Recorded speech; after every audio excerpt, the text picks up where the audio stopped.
आज के दिन आपकी रणनीति क्या होनी चाहिए, इस पर अपने एक्सपर्ट्स की राय लेंगे। साथ ही आपके जो भी शेयर हैं उस पर भी अपने एक्सपर्ट्स की ओपिनियन लेंगे।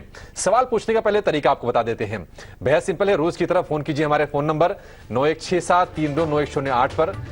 इसके अलावा इस नंबर पर आप SMS भी कर सकते हैं और व्हाट्सएप के जरिए भी आप अपने सवाल हमसे इस नंबर पर आप पूछ सकते हैं। और सोशल मीडिया पर अगर आप ET9 स्वदेश को देख रहे हैं तो फेसबुक, ट्विटर या फिर इंस्टाग्राम, तीनों ही जगह पर @ET9 स्वदेश पर आप अपनी क्वेरीज हमसे जरूर शेयर कीजिए और हम कोशिश करेंगे कि आपके सभी सवालों की हम जवाब देंगे।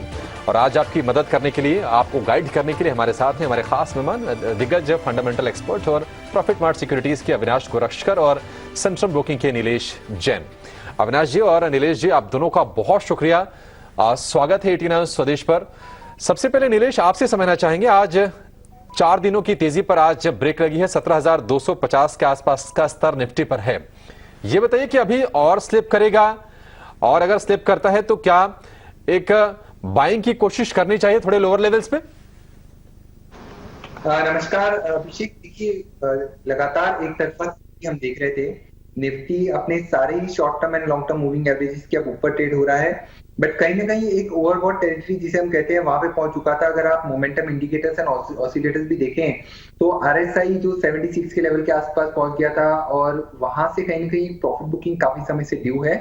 अब आप पुट कॉल रेशियो भी देखें तो 1.36 से 1.49 वो भी यही इंडिकेट कर रहा है कि एक ओवरबॉट टेरिटरी जिसे हम कहते हैं अपर थ्रेशोल्ड वहां पर पहुंच चुका है। तो कहीं ना कहीं ऊपरी स्तरों से थोड़ी बहुत प्रॉफिट बुकिंग यहाँ से हमें देखने को मिल रही है और मेरा ये मानना है कि यहाँ पे एक सीमित दायरे में कारोबार होता हुआ हम देख सकते हैं।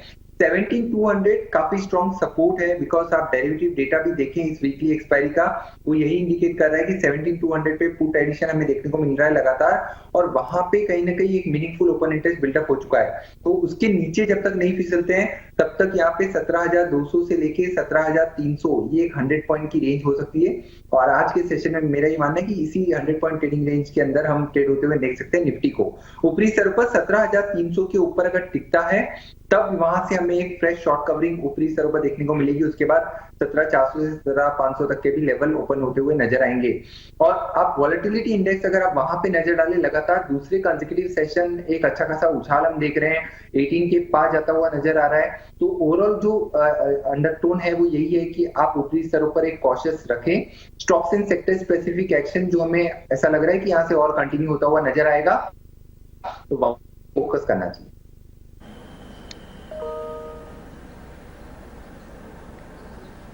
ओके, ठीक है। तो ये राय बाजार में आपको दे दी गई है और सवाल पूछने का तो ये राय यहाँ पर आपको इस स्टॉक में दे दी गई है जाइडस में। अगला सवाल हमें व्हाट्सएप के जरिए आया है कोल्हापुर से मुकुंद जी का। अशोक लेलैंड पर सवाल है इनका। 175.98 के लेवल पर इन्होंने ये स्टॉक लिया था। अशोक लेलैंड में भी हमने देखा काफी अच्छी तेजी देखने को मिली नतीजे आने के बाद। इनफैक्ट पूरा ऑटो पैक ही चल रहा था, लेकिन आज क्योंकि जिस तरह से कमजोरी दिख रही है ऑटो शेयरों में भी आज हम देख रहे हैं मुनाफा वसूली, और अशोक लेलैंड आज देखिए करीब 2.5% 3% नीचे इस पर कारोबार कर रहा है दिन के निश्चित स्तर के आसपास। नीलेश, आप क्या सजेस्ट करेंगे अशोक लेलैंड में? टाइम फ्रेम तो अभी मेंशन नहीं किया, इनका मैसेज जो हमें आया है उसमें टाइम फ्रेम मेंशन नहीं है, बट क्या करना चाहिए? 98 पर इन्होंने लिया हुआ था और मुनाफा भी हो रहा है इनको इस शेयर में, बट आज जो गिरावट आई है निकलना चाहिए या फिर अभी बने रहें? देखिए पूजा, काफी अच्छे लेवलों पर इन्होंने खरीदारी की है और काफी समय से होल्ड करके चल रहे हैं, और जिस हिसाब से ओवरऑल स्ट्रक्चर पैन आउट हो रहा है ये इंडिकेट कर रहा है कि मोमेंटम कहीं ना कहीं कंटिन्यू होना चाहिए। हालांकि आज के सेशन में थोड़ी बहुत प्रॉफिट बुकिंग जरूर देखने को मिल रही है, क्योंकि अगर आप निफ्टी ऑटो इंडेक्स देखें जो लगभग 13,000 के आसपास पहुंच चुका था, अब वहां से एक ओवरबॉट टेरिटरी में जा चुका है। कहीं ना कहीं साइडवेज कंसोलिडेशन हमें देखने को मिलेगा। गोइंग फॉरवर्ड एक अनदर लेंग ऊपरी स्तरों पर हमें अशोक लेलैंड में देखने को मिल सकता है। ऑलमोस्ट अपने न्यू हाई जो लाइफ टाइम हाइस के आसपास ट्रेड हो रहा है, यहाँ पे इनको पहले तो मैं कहूंगा बने रहे। ऑलरेडी 50% का गेन इन्हें हो रहा है। 138 के आसपास का एक ट्रेलिंग स्टॉप लॉस मेंटेन करें। ऊपरी स्तरों पर 165 से लेके 170 तक के लेवल हमें शॉर्ट टर्म में देखने को मिल सकते हैं। तो अभी भी यहाँ पे काफी अच्छा मोमेंटम और देखने को मिलना बाकी है। करंट लेवल पे बने रहने की सलाह होगी, ट्रेलिंग स्टॉप लॉस जरूर मेंटेन करें। ठीक है, निवेश इसमें बनाए रखें, स्टॉप लॉस का ख्याल रखें। आप में दी जा रही है। व्हाट्सएप पर सवाल आए वो ले लेते हैं। मैसूर से शकील जी ने हमें सवाल भेजा है और इनका सवाल है ICICI लोम्बार्ड पर। 158 शेयर्स 1235 के लेवल्स पर इन्होंने लिए, 1235 के लेवल्स पर लिए हुए इन्होंने। हाल फिलहाल की खरीद मालूम पड़ रही है इनकी, क्योंकि बीच में हमने देखा था कि इंश्योरेंस कंपनियों में तेजी भी काफ़ी अच्छी आई थी। Life insurance company, general insurance company सभी अच्छी चल रही थी जब एक एक करके नतीजे आए हैं। आज इस स्टॉक में हल्की वीकनेस दिखाई दे रही है। सपाट कारोबार कर रहा है आईसीआईसीआई लोम्बार्ड का शेयर 1227 के लेवल्स के आसपास। नीलेश, आपकी क्या राय होगी? आईसीआईसीआई लोम्बार्ड पर हल्का नुकसान हो रहा है, इस पर कोई स्टॉप लॉस सुझाएंगे इन्हें? बिल्कुल पूजा, देखिए साइडवेज कंसोलिडेशन हम यहाँ पे आता हुआ देखने को मिल रहा है। 1280 1300 के आसपास का एक मेजर हर्डल है। वो लेवल जब तक पार नहीं होता है तब तक यहाँ पे कोई बड़ी तेजी की उम्मीद ना करें।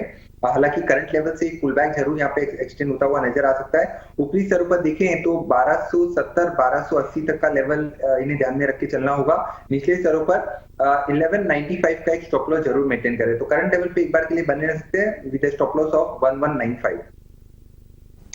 ठीक है, 1195 रुपए के साथ आईसीसी लोम्बार्ड में बने रहने की सलाह है आपको इस स्टॉक में दी जा रही है।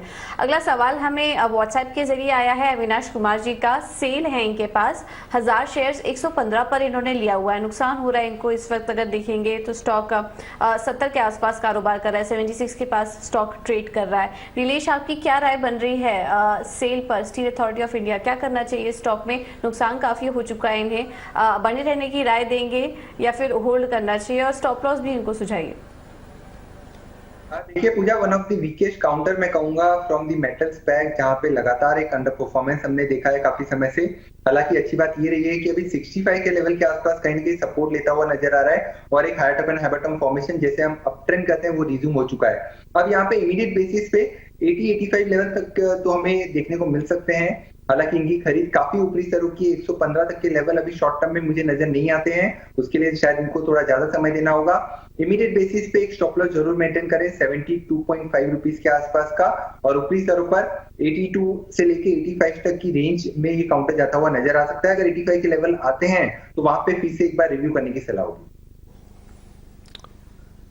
ठीक है, सेल को लेकर ये भी आगे बढ़ेंगे। अब संतोष का, और अब इनके खरीद के भाव से ये जो शेयर है तकरीबन 100 रुपए नीचे है। बहुत तेज हमने फॉल देखी थी इसमें, हमने मई के बाद से 400 रुपए के नीचे जो शेयर आया तो बहुत शार्पली ये नीचे आया था। हालांकि ये थोड़ा सा स्टेबल होने की कोशिश कर रहा है। आपको क्या लगता है नीलेश कि वेदांता में थोड़ा अभी समय देना चाहिए, इनके भाव आएंगे? बिल्कुल अभिषेक, देखिए कुछ समय पहले स्टील अथॉरिटी की बात की थी। सिमिलर सॉर्ट ऑफ करेक्शन हमें यहाँ भी देखने को मिल रहा है। ऑलमोस्ट 50% से ज्यादा का करेक्शन इसके ऑल टाइम हाई लेवल से हम ऑलरेडी विटनेस कर चुके हैं पिछले कुछ एक महीनों में।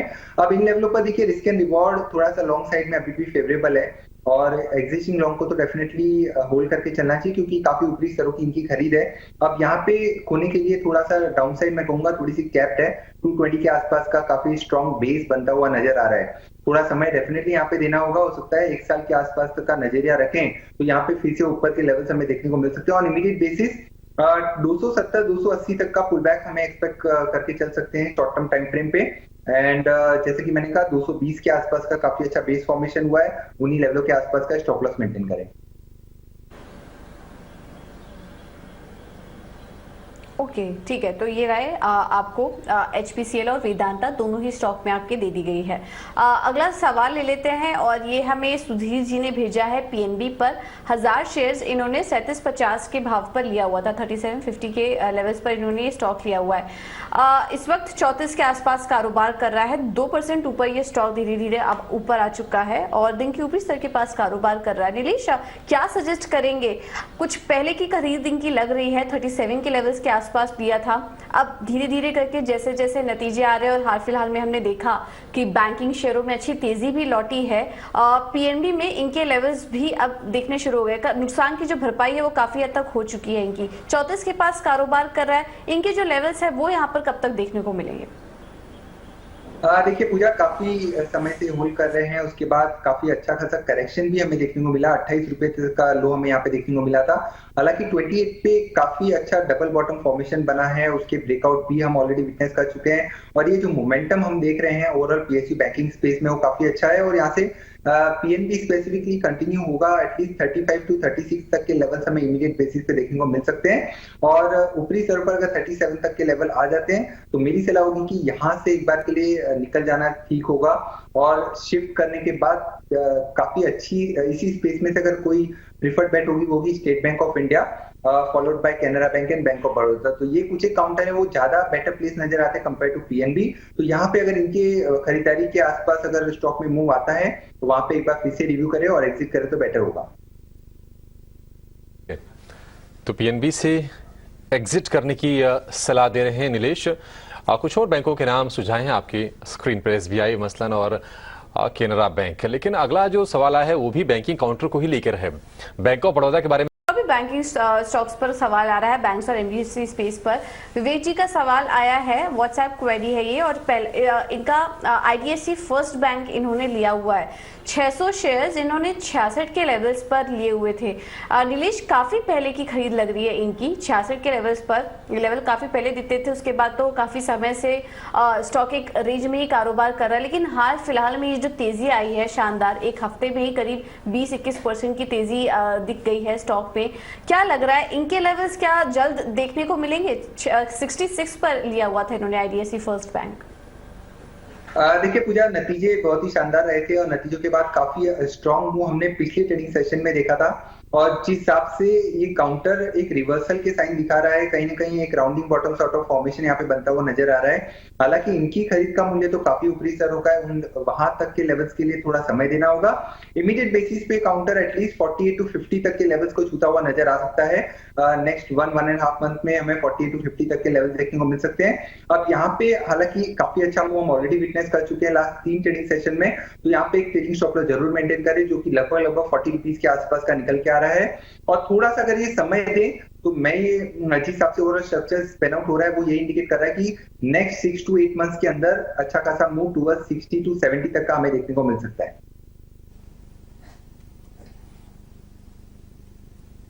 तो आपके लेवल्स भी जल्द दिख सकते हैं। 6 से 8 महीने का समय दीजिए और काफी तेजी से रिकवरी आपको देखने को मिलेगी, आपका जो घाटा हो चुका है। नीलेश, एक और स्टॉक है इनके पास, एबी कैपिटल, 200 शेयर्स 190 के भाव पर लिया हुआ। यहाँ पर भी इनको नुकसान काफी हो चुका है, इस वक्त तो 100 रुपए के आसपास कारोबार कर रहा है ये स्टॉक। यहाँ पर क्या राय देंगे आप इन्हें? देखिए 190 जहां तक मैं चार्ट पे देख रहा हूँ काफी सालों पहले की खरीद है इनकी। ये भाव लगभग 2018 के पहले हुआ करते थे और काफी सालों से हमने इसे 140 के नीचे ट्रेड होते हुए देखा है। और करंट लेवल पे ये पुल बैक जो आ रहा है वो यहाँ से एटलीस्ट एक्सटेंड होता हुआ नजर आ सकता है 115 टू 120 तक का। उतना बड़ा व्यू फिलहाल ऑन इमीडिएट बेसिस निकल के नहीं आ रहा है। अगर 140 के लेवल निकलते हैं जहाँ पे एक double top sort of formation बना है, उसके बाद शायद इनके प्राइस फिर से आते हुए नजर आ सकते हैं। But yes, at current level definitely एक बार होल्ड करने की सलाह होगी। 95 के आसपास का स्टॉप लॉस मेंटेन करें। 130, 120 ये इमीडिएट बेसिस पे जो लेवल्स है वो देखने को मिल सकते हैं। 140 के लेवल अगर ब्रेक होंगे तो डेफिनेटली वहां से एक बड़ा रिवर्सल चार्ट पे हमें देखने को मिलेगा। ठीक है, एबी कैपिटल में बने रहने की सलाह है, यहाँ से और बड़ी तेजी आपको देखने को मिल सकती है। लेकिन चलिए अब लेकर आएंगे कमोडिटीज की एबीसी देखने को मिल सकते हैं, थोड़ा समय आपको यहाँ पर देना होगा। चलिए अब व्हाट्सएप के जरिए कुछ और भी सवाल हमें मिल रहे हैं। बेंगलुरु से रानी का सवाल हमें आया है और बाटा इंडिया पर इनका सवाल है। 300 शेयर्स इन्होंने 2000 के ऊपर के लेवल्स पर लिए हुए, 2071 के आसपास इन्होंने स्टॉक लिया हुआ है। इस वक्त देखेंगे तो 1986 के आसपास कारोबार कर रहा है बाटा का स्टॉक। नीलेश, आपकी क्या राय होगी बाटा पर? इनको भी यहाँ पर काफी नुकसान झेलना पड़ रहा है, क्या करना चाहिए स्टॉक में?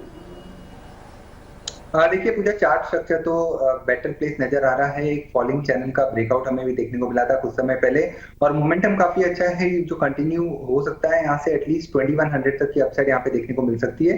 तो करंट लेवल पे डेफिनेटली होल्ड करके चले। और निचले स्तरों पर अगर सपोर्ट की बात करें तो 1930 के आसपास का नेक्स्ट मेजर सपोर्ट निकल के आ रहा है, उसके आसपास का एक ट्रेलिंग स्टॉप लॉस मेंटेन करें। ऊपरी स्तरों पर 2050 इमीडिएट बेसिस पे, उसके बाद 2100-2150 तक के भी लेवल यहाँ पे देखने को मिल सकते हैं। ठीक है, बाटा को लेकर ये व्यू 2100 रुपए के ऊपर भी ये शेयर जा सकता है। लेकिन तो ये राय यहाँ पर इस स्टॉक में दी जाती है। चलिए अब अगला सवाल ले लेते हैं और ये ट्विटर के जरिए आया है, हमें अनिल राव जी ने भेजा है और इनका सवाल है टाटा स्टील पर। क्या सजेस्ट करेंगे नीलेश, टाटा स्टील के स्टॉक में क्या राय देंगे? इस वक्त अगर देखें तो स्टॉक जो है वो आज करीब 100 रुपए के आसपास कारोबार कर रहा है। टाटा स्टील का शेयर क्या करना चाहिए? 106 रुपए के आसपास कारोबार कर रहा है, करीब 1.25% कमजोरी है स्टॉक में। क्या व्यू बन रहा है आपका टाटा स्टील पर? देखिए, व्यू पॉजिटिव साइड में ही है। जिस हिसाब से निचले स्तरों पर एक बेस फॉर्मेशन होने के बाद रिवर्सल देखने को मिला, कुछ समय पहले यहाँ पे स्प्लिट भी हुआ है 10:1 में, तो उस वजह से प्राइस जो है वो काफी नीचे का दिख रहा होगा और एडजस्टेड प्राइस इनका शायद से 112 के आसपास का होगा, वो देखना होगा। अब इन लेवलों पर जो मोमेंटम है वो कंटिन्यू होता हुआ नजर आ सकता है। ऊपरी स्तरों पर 115 इमीडिएट टारगेट और थोड़ा सा अगर पोजिशनल पर्सपेक्टिव से देखें तो ओवरऑल मेटल स्पेस में थोड़ा सा रिवर्सल के इंडिकेशन हमें नजर आ रहे हैं। 120 तक की भी अपसाइड हमें यहाँ पे देखने को मिल सकती है, उसके लिए थोड़ा सा समय देना होगा। ठीक है, टाटा स्टील को लेकर ये व्यू। स्प्लिट होने के बाद हमने लगातार इसमें तेजी देखी है। आज थोड़ा सा आपको नरम ये कारोबार करता हुआ दिखाई देगा, लेकिन जोमैटो में आज भर। ठीक है, क्लीन साइंस टेक्नोलॉजी को लेकर ये रहा, लेकिन हिंद कॉपर के हैं 2000 शेयर इनके पास, मिर्जा हुसैन साहब के पास, और ये जो खरीदे हिंद कॉपर की ये है 101 रुपए के भाव पर। हालांकि काफी भारी भरकम क्वांटिटी में इन्होंने शेयर खरीदे हैं, लेकिन इनके भाव के आसपास ही कहेंगे 104 रुपए के आसपास से थोड़ा सा प्रॉफिट हो रहा है। नीलेश, आपसे तमाम हमने मेटल काउंटर्स की बात की है, हिंद कॉपर इस पर आपका क्या व्यू होगा? मेटल काउंटर में एक सिमिलर सॉर्ट ऑफ फॉर्मेशन जिसे हम कहते हैं एक rounding bottom sort of formation हमें बनता हुआ नजर आ रहा है, जो कि थोड़ा सा पॉजिटिव साइड में इंडिकेशन दे रहा है। और इन कॉपर की भी अगर हम बात करें तो यहाँ से जो मोमेंटम है वो एटलीस्ट 110 तक कंटिन्यू होता हुआ नजर आ सकता है। सबसे पहले तो इन्हें एक ट्रेडिंग स्टॉप लॉस रखना होगा 100 रुपीज के नीचे का, ठीक इनके खरीद के मूल्य के आसपास रखे तो भी बेटर होगा। और ऊपरी स्तरों पर इमीडिएट बेसिस पे 110 तक के टारगेट को ध्यान में रखे जा सकते हैं, और अगर मेजर ट्रेंड रिवर्सल अगर यहाँ पे हमें देखने को मिलता है 110 के ऊपर, तो उसके बाद 116 से 120 तक के भी लेवल यहाँ पे देखने को मिल सकते हैं।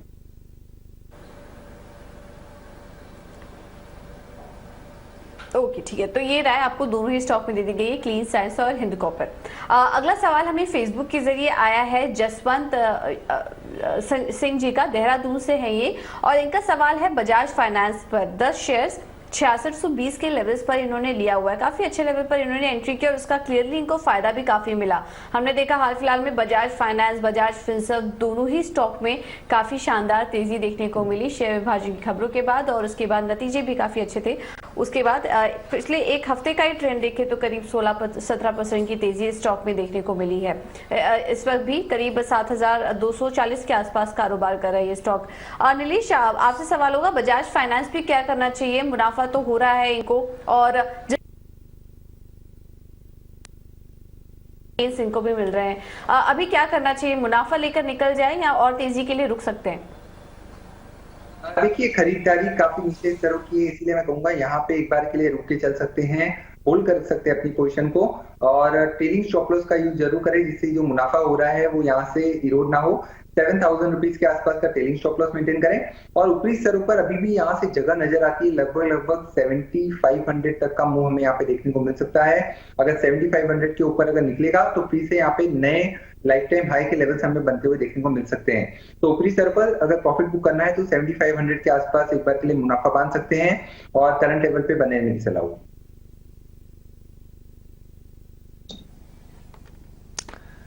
ठीक है, तो बजाज फाइनेंस को लेकर नीलेश का ये व्यू, लेकिन आगे बढ़ेंगे। अगला सवाल लेंगे फेसबुक के जरिए वीपी गुप्ता जी का है, इनके पास है राम इंडस्ट्रीज। इस स्टॉक पर इनका सवाल है, 500 शेयर्स हैं, 61 के आसपास ये स्टॉक कारोबार कर रहा है। सीमेंट स्पेस की कंपनी है ये, और हाँ, हाल फिलहाल में हमने देखा कि सीमेंट कंपनियों में अच्छी तेजी देखने को मिली थी, लेकिन इस स्टॉक में ज्यादा कुछ मोमेंटम नहीं दिखाई दिया, और ये पिछले काफी समय से एक रेंज में ही कारोबार कर रहा है ये स्टॉक, और इनकी जो खरीद है वो काफी पहले की लग रही है। 61 के पास इन्होंने लिया हुआ था, काफी समय दे चुके, लेकिन वो लेवल्स इनको नहीं दिख रहे हैं। नीलेश, क्या सजेस्ट करेंगे? 47 पर है इस वक्त ये स्टॉक, लेकिन इनकी खरीद 60 के आसपास की है, अभी क्या करना चाहिए स्टॉक में?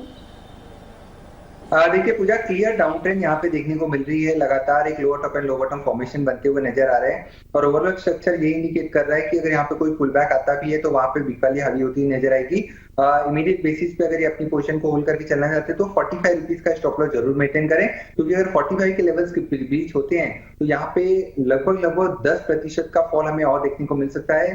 जो नेक्स्ट सपोर्ट निकल के आ रहा है वो लगभग 40 रुपीज के आसपास का है, तो 45 का सबसे पहले स्टॉप लॉस मेंटेन करें।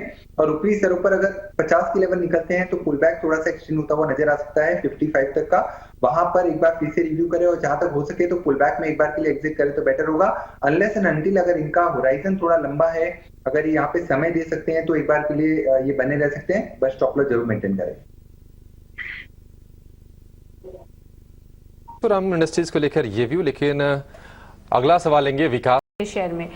चलिए अब अगला सवाल ले लेते हो, ये भी व्हाट्सएप के जरिए में आया है विनायक जी का। आईईएक्स पर काफी सारे ट्रेडर्स हमें सवाल भेजते रहते हैं और इनकी जो खरीद है 251 शेयर्स इन्होंने 160 पर लिए हैं। हाल फिलहाल की तेजी में ही इन्होंने शायद ये खरीदारी कर ली है और स्टॉक में देखिए थोड़ी देर पहले एक अच्छी स्पाइक भी आई, स्टॉक अब 1.5% ऊपर आ चुका है, दिन के ऊपरी स्तर पर 170 के आसपास कारोबार कर रहा है। नीलेश क्या करना चाहिए? आईईएक्स में 160 पर इन्होंने लिया हुआ है, ट्रेडिंग का ही नजरिया लग रहा है इनका, क्या सजेस्ट करेंगे और स्टॉप लॉस भी सुझाइए इन्हें।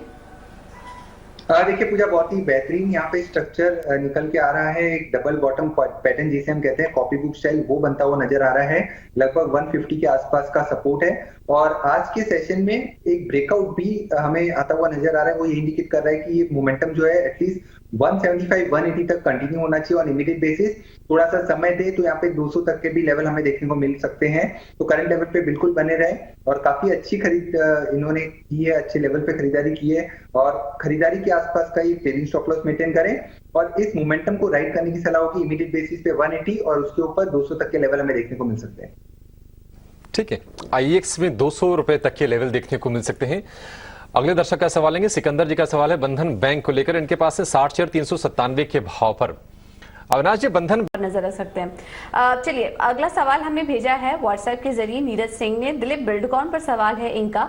100 शेयर 387 के लेवल पर लिए हुए हैं। नीलेश आपकी क्या राय बन रही है दिलीप बिल्डकॉन पर? देखिए स्ट्रक्चर तो अभी करंट लेवल पे यही इंडिकेट कर रहा है कि ये पुल बैक जो है वो कंटिन्यू होना चाहिए। एटलीस्ट 300 तक का मूव हमें यहाँ पे देखने को मिल सकता है। एक काफी अच्छा बेस फॉर्मेशन यहाँ पे 200 के लेवल के आसपास बनता हुआ देखने को मिला था और जो सपोर्ट अब निकल के आ रहा है वो लगभग 230 के आसपास का है। सो 230 का स्टॉप लॉस मेंटेन करें, करंट लेवल पे होल्ड करें और ऊपरी स्तरों पर 300 से लेके 320 तक का मूव हम यहाँ पे एक्सपेक्ट करके चल सकते हैं। आते हुए दिख सकते, संभव है कि दूसरे हाफ में या फिर दिन जैसे से बीतेगा बाजार का मूड भी शायद यहां से सुधरता हुआ आपको दिखाई देगा। निचले स्तरों से हल्की रिकवरी वैसे आ रही है, 17,262 का स्तर आपको इस वक्त दिखेगा। निफ्टी की अगर हम बात करें तो 80 अंकों के आसपास की कमजोरी। चलिए इसी के साथ इस शो को यहीं पर समाप्त करेंगे। नीलेश जी और अविनाश जी, आप दोनों का बहुत शुक्रिया समय देने के लिए और हमारे तमाम दर्शकों के सवालों के जवाब देने के लिए। फिलहाल मुझे और पूजा को दीजिए इजाजत। एक छोटे से ब्रेक के बाद विश्वास लेकर आएंगे मुनाफे की मंडी। नमस्कार।